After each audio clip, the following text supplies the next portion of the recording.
Yeah, that's impossible. We live together, after all, Emily said with a smirk. You just have to sign the divorce papers. Good luck living in poverty. With that unilateral phone call ended, I stood dumbfounded. My lawyer, Jake, couldn't hold back his laughter and burst out chuckling. Emily looked at Jake with a puzzled expression as he wiped tears of laughter with a handkerchief. My apologies, Jake managed to say between laughs, but the president is your wife, isn't she? My name is Rose. I've been married to my husband John for 2 years. We don't have children, and both of us are busy with work, even on weekends. We hardly have time to talk leisurely, passing each other by. Despite this, we managed to synchronize our schedules for a yearly overseas trip. When we married, we decided to stretch and purchase an upper-floor apartment in the Bay Area, banking on its future asset value. Thanks to this, we're content with our lives. Emily, a close friend from high school, joined me for lunch one day at a cafe near the park. She's still single and has high standards for men, especially in education and income, often checking dating apps. Despite our differing lives now, we share a deep bond and know each other's romantic histories. After 2 years, Emily finally asked if she could visit my apartment, a place she'd never seen before. On the weekend, Emily arrived, and her amazement was palpable even through the intercom. Wow, this is amazing, she repeated as I opened the door. It's so huge, and that elevator ride took forever. I had chosen this large apartment as a once-in-a-lifetime purchase without any compromises, akin to a spacious detached house. It's truly beautiful, Emily remarked, admiring the high-floor penthouse and luxurious interior design. It must have been expensive. Yes, it's a $6 million apartment with excellent security, I replied. Emily's eyes widened in awe. Your husband must be very wealthy. Emily nodded, her expression thoughtful. Can I use your bathroom? She asked abruptly, leaving me momentarily puzzled in the living room. I directed Emily to the bathroom and started preparing tea in the kitchen. Concerned when she took longer than usual, I was just about to check on her when Emily returned. I was in the midst of replying to an email, which wasn't typical for her. A slight discomfort lingered as we enjoyed tea and the cookies Emily had brought. She asked if she could stay until evening, mentioning she wanted to say hi to John. It had been since our wedding that Emily had seen him, so her request seemed natural. I decided to check with John, who readily agreed. Looks like I'll finish work early, he replied in his email. I informed Emily it was fine and began preparing dinner. While I cooked, Emily fiddled with her smartphone before heading back to the bathroom. Unaware of the time passing, I eventually noticed her absence. When Emily returned, I noticed she was wearing a familiar necklace. On closer inspection, I realized it was mine. As I stared at the necklace, Emily flashed an embarrassed smile. How do I look? Does it suit me? She asked, striking a playful pose. Taken aback, I began to express my surprise, but Emily quickly laughed it off. Oh no, I'm just joking. I happened to find it and thought it was cute. It must be very expensive. She continued, almost childlike in her excuse. It's not only costly but also has a premium value. I couldn't help but mention, that's a gift from John. Emily sighed in admiration. Wow, that's impressive to be able to afford something like this. However, the necklace had been stored in our bedroom closet. It dawned on me that Emily, under the guise of using the bathroom, must have ventured into our bedroom and peeked into the closet. I couldn't believe such behavior, but chose not to criticize Emily, feeling it wasn't the right moment. I emphasized the necklace's importance, and seeing that I wasn't criticizing her, Emily started proposing something outrageous. Can I borrow this necklace for a while? I'm meeting a doctor I got to know through a dating app soon, and I want to wear it, she pleaded, clasping her hands together as if praying. Though I felt uneasy about refusing, I reluctantly agreed to lend it. Okay, but please take good care of it. As I said earlier, it's a gift from John. As soon as Emily knew she could borrow it, she started smiling and gently caressing the necklace. It seemed my words didn't quite get through to her. After finishing some preliminary cooking preparations, I pretended to go to the bathroom but actually went to check the bedroom. As expected, the closet and bedside chests weren't properly closed. Emily must have opened every drawer and door. There were fingerprints on my jewelry, watches, and precious metals. Emily had touched them, but apparently, borrowing them didn't cross her mind. Some shoes looked like they had been forcibly worn, their heels deformed. This was clearly going too far. I returned to the living room and confronted Emily. You touched various things in the bedroom, didn't you? The shoes are deformed, and there are fingerprints on the watch. Instead of becoming contrite, Emily puffed her cheeks slightly. Please stop going through my stuff, she replied, returning to her usual expression and apologizing with a sorry. Not wanting to damage our friendship over this, I decided to let it go with a light laugh. Just then, John arrived home, holding a box of cake. It was the first time John and Emily had met since our wedding. Initially awkward, they gradually warmed up to each other, and dinner became lively. By the time we enjoyed the cake John had brought, he and Emily were chatting like old friends. While I cleared the dishes and washed up, they laughed together amiably. Isn't my boss terrible? I wish I had a boss like you, John said with a grin, his eyes crinkling at the corners. Ha ha ha, he chuckled. Emily's casual touches towards John bothered me, but I reasoned it was better than them being distant. Looking back, I realized I was naively thinking that way. After all, John wasn't Emily's type. About a month after Emily's visit, John's behavior began to change. He started spending more time on his smartphone, something he hadn't done much before. During our conversations, John often seemed distracted, asking me to repeat myself several times. His smartphone was always within reach, even in the toilet or bathroom. The change was obvious, and I began to feel like a cheated wife. I briefly considered checking John's phone but hesitated to invade his privacy. Conversations between us at home dwindled, and John started working excessively on weekends, something rare before. Originally, we barely saw each other on weekdays, and now weekends felt the same, almost like living separately. To make matters worse, John and I began sleeping in separate rooms under the pretext of being tired. As thoughts of divorce or separation lingered vaguely in my mind, I stumbled upon divorce papers on the living room table one day. Upon closer inspection, I noticed John had already signed them. Shaken by the reality of the situation, despite having considered it a possibility, I called John with trembling hands. Just got home and found divorce papers on the table. What does this mean? I asked, my voice quivering. It means just that. I want to divorce you, John replied bluntly.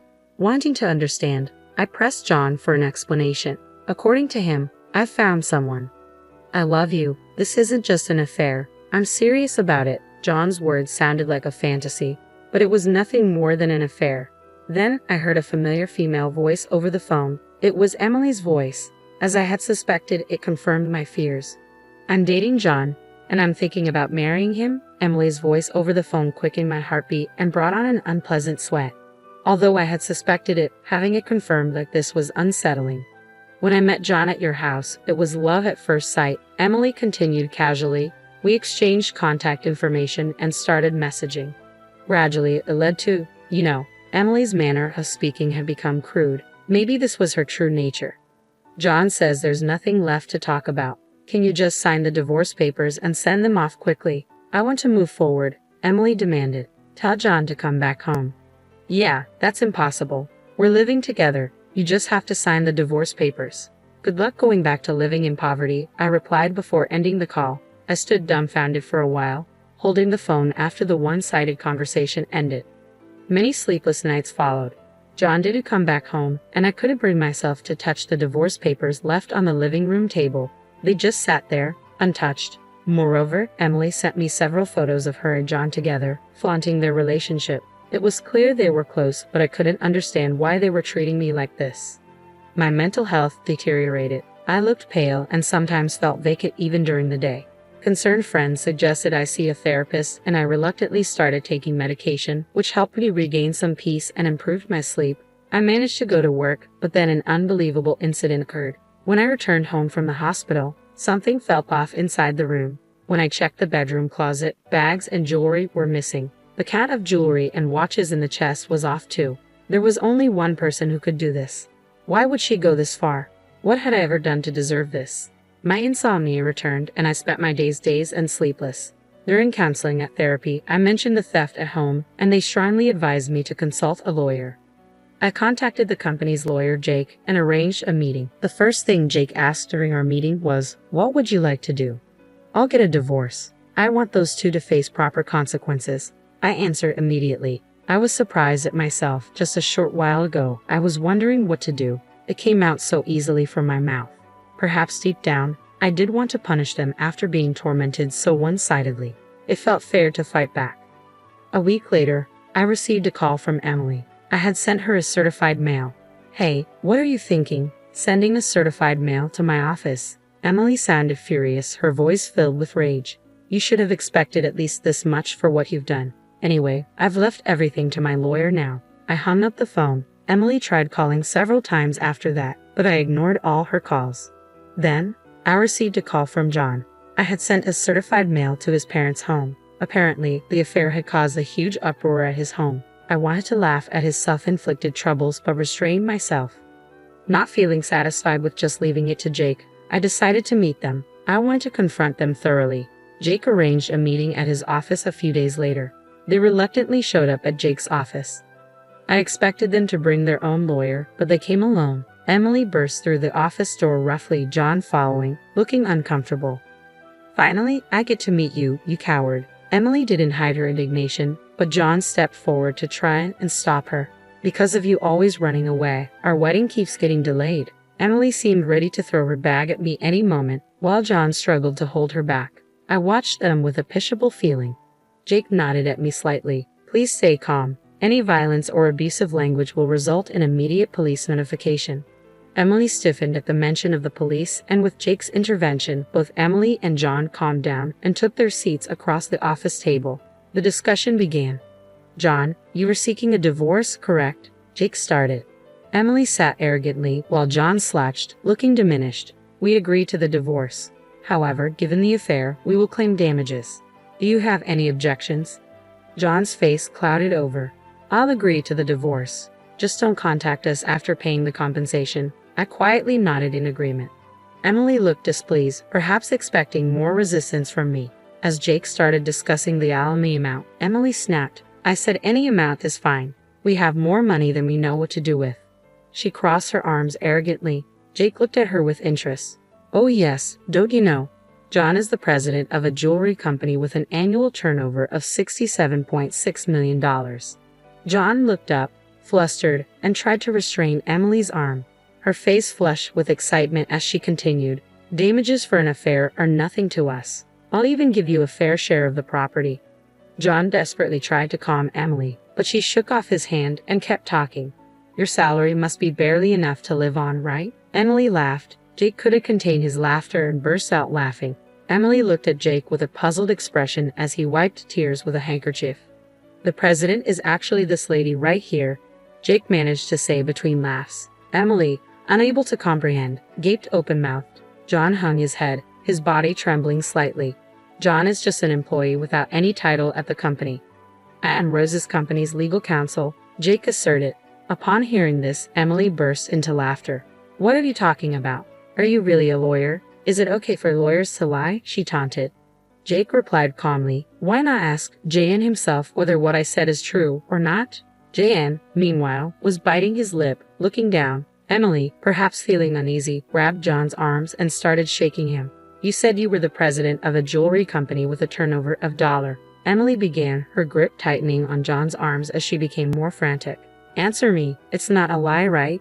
In a faint, hoarse voice, J.N. whispered, I'm sorry.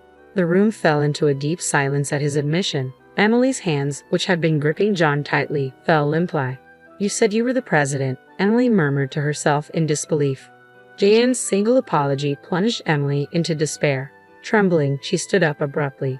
This is all a lie. There's no way you're the president. Emily accused me, pointing a finger. Why didn't I know about this? After all, we shared everything. Just because we're best friends doesn't mean I share everything, especially with you. We're so obsessed with money. I replied calmly, meeting Emily's gaze directly without averting my eyes. Emily slumped down as if all her strength had left her. Then what about that house? She asked weakly. Of course, the house is in my name, so John will be the one leaving, I stated firmly. Emily fell silent, and John kept his head in his hands. John probably didn't want to come here. He knew this would happen. I continued evenly. But not coming would have been worse. Whether he came or not, this was inevitable. Now, Jake interjected. Let's begin to disclose the evidence. I had gathered the photos first, John and Emily together, the ones she had sent to my phone. Jake placed an IC recorder on the table and played the recorded conversation. Why would you send me something like this? I was just sharing a bit of our happiness with you. Emily's voice played through the recorder. John seemed to be holding back tears. Are you still clinging to him? I just want the divorce done quickly. I know what you're clinging to, John's income. He's the president of a jewelry company with a turnover of $67.6 million, right? You hid it because you thought I might take it, right? Emily's voice was laced with accusation. Emily, embarrassed, covered her face with her hands. Hurry up and divorce. Leave that tower, man. It'll soon be mine. Too bad J.N. didn't come back. I'll give you as much alimony as you want, you poor thing. Your aim was not John but his money. I'm speechless at how John was deceived by that. John looked down, tears staining his pants. Emily and John fell silent. Do you really think this is the end? What else could there be? Jake's calm demeanor brought a sense of relief. John looked surprised. It seemed he didn't know anything about it. Hey, what's this about stealing? John asked, confused. Emily bit her lower lip and trembled. No, it wasn't me. I don't know anything about it. Jake placed an iPad on the table and played a video. The footage showed Emily sneaking into the bedroom, taking bags, jewelry, and other expensive items, stuffing them into her bag. Emily stared wide-eyed at the video. What's this? Why did you film this? Isn't this an invasion of privacy? Emily protested. John covered his face with his hands and sighed. Our house has surveillance cameras installed. Why didn't you tell me that earlier? I never thought you'd come to steal. This foolish exchange is giving me a headache, I added, feeling exasperated. And you used my keys without permission. I wanted them. Besides, it's your fault for not buying them for me. The two started arguing, ignoring Jake and me, leaving us dumbfounded. Please save the argument for later. Regarding this theft, we will file a report with the police, Jake interjected calmly. The police? Isn't that a bit much? I just borrowed my friend's things. I never said anything about lending those items to you, I replied calmly. Besides, you're not a friend or anything like that, you were just a classmate. So, I will be filing a police report. Emily's attitude shifted to resignation. Don't say that. I'll compensate, I promise. Just please no police. She began to kneel and apologize. Looking down at Emily coldly, I stated, You're going to compensate. The items you stole are worth more than your annual salary. Are you sure you can handle that? Emily was speechless. And that's not even including the damages, I added. Emily turned to John pleadingly, tears in her voice. Hey, you'll pay for me, right? Even if you're not a president, you make money. John nodded silently. He can't pay for you. He's about to be fired, I said bluntly. John looked shocked and turned his face towards me. Indeed, John hasn't been to work since leaving the house. Plus, with this commotion, there have been complaints from his superiors. But what about the property division? I'll pay with that, Emily interjected. That's not possible, Jake interjected. Rose and John have a prenuptial agreement regarding their assets. You haven't heard anything from John, have you? He never told you the inconvenient truths. I looked at John with disdain. Jake placed the contract on the table. The contract states that if the marriage lasts less than 3 years, neither party is entitled to claim assets from the other. You are currently in the 2nd year of marriage. Emily tried to grab and tear up the document. That document is a notarized deed, so you should handle it carefully. Tampering with it could be criminal, Jake cautioned. John, looking defeated, muttered, But what about the debts? You have savings, right? Use that to pay, Emily urged John desperately. I don't have savings. It seems there are some debts from less reputable sources, John admitted, his voice heavy with resignation. Emily slumped her shoulders in defeat. Her previously glamorous demeanor had vanished. It was her own doing. She got what she deserved. I thought to myself, watching them both exhaustedly muttering, This wasn't supposed to happen, and what do we do now? Deciding to leave the rest to Jake, I stood up. Emily, money isn't something you steal from others. It's something you earn through effort. The divorce was finalized without issue. John's belongings were packed and sent back to his parents' home. John's parents repeatedly apologized and even sent a letter of apology. Emily was investigated by the police for illegal entry and theft. My filing of the police report led to an investigation, and Emily was arrested after admitting to her crimes. Half of the stolen items had been sold, but the rest were returned. Despite the severity, her expression of remorse and willingness to compensate suggested a suspended sentence. However, Emily had other crimes. She was found to have been stealing from men she met through a dating app. This led to a likely prison sentence. Emily's overreaction to the mention of the police and crime now made sense. John, unable to live in Emily's apartment, moved to an old apartment in the suburbs. He struggled to find work due to his unexplained absence and poor work attitude from his previous job, currently making ends meet with day labor. I continued to receive regular updates about their whereabouts from Jake. After the divorce, I focused more on work. Currently, I'm working on expanding our company's jewelry distribution to Europe. The idea came during a long vacation to Europe, a ritual to shake off the bad luck after my divorce. I had the opportunity to connect with the owner of a jewelry shop in France over wine. We hit it off, and he agreed to display my company's jewelry in his shop. The owner, perhaps understanding the pain in my heart for my divorce, is a wonderful man. To be honest, I've been focusing on sales in France because I wanted to see him. It might be mixing business with pleasure, but after all I've been through, I think I deserve this perk.